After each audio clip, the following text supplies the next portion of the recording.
Good morning, students. In continuation with the topic statistics and economics, in today's session I am going to explain you what are statistical tools. Well, children, at each stage of the statistical study there involves the use of certain standard techniques or methods. Now these techniques or methods are called statistical tools. If you all can see on your screen, there are 5 different stages under which the collected data undergoes. The first stage is collection of data, second is organization of data, third is presentation of data, fourth is analysis of data, and fifth is interpretation of data. Now when we talk about the first one, that is the collection of data, then under this there are certain statistical tools, that is the techniques like sample and census method which has been used to collect the data.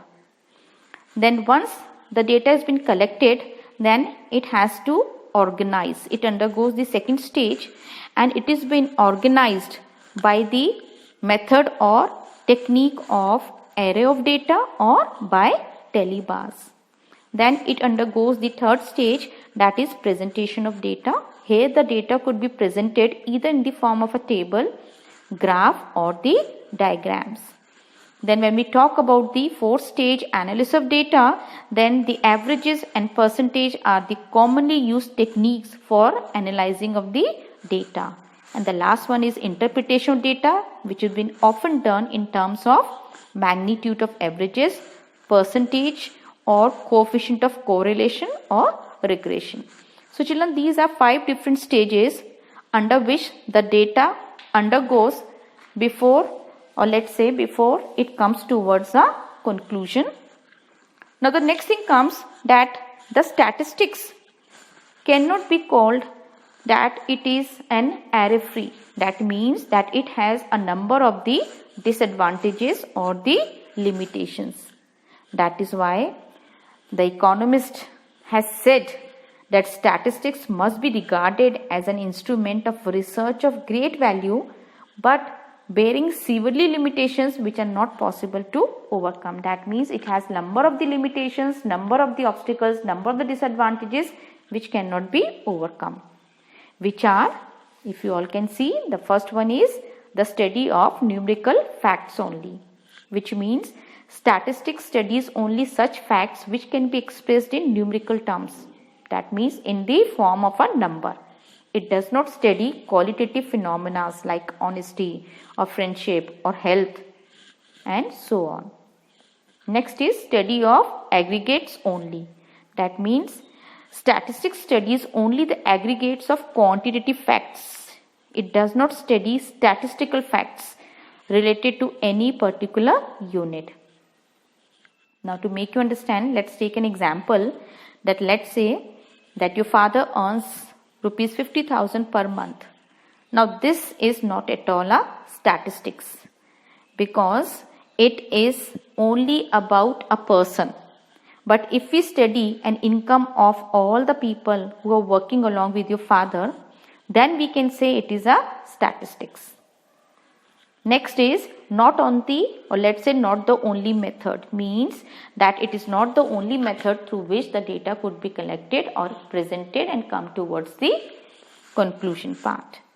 Then we have homogeneity of data and essential requirement. That means to compare the data, it is very essential that statistics are uniform in quality.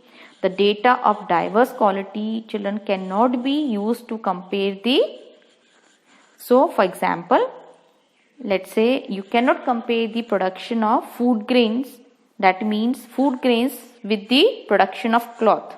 And the reason is because the cloth has been measured in meters and whereas the food grains in tons. Then the next is results are true only on an average, means most statistical findings are true only as average. They are not always valid under all condition. Let's say if we say that the per capita income of India is rupees 50,000 per annum, then it does not mean that the income of each and every person, that is each and every Indian, earns rupees 50,000 per annum, some may have more and some may have less. Next, without reference, result may prove to be wrong. That means in order to understand the conclusion very precisely, it is very necessary that circumstances and conditions under which the data has been collected should also be considered. Then the next one, statistics can be used only by the experts. Now children, this is very important. Each and every person cannot use the data correctly. Statistics can be used only by those persons who have a special knowledge of statistical method, means about all statistical tools.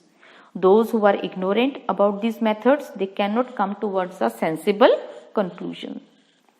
Then prone to misuse, means misuse of statistics is very, very common. Statistics may be used to support a pre-drawn conclusion even when it is absolutely false. That means misuse of statistics is indeed its greatest limitation. Then only means not the solution. That means statistics is a mean, is a path.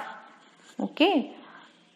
But it is not a solution to any kind of a problem which may arise or due to which the data might have been collected.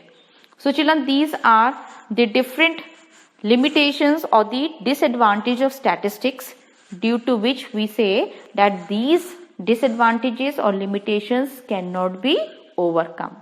Thank you. Good morning.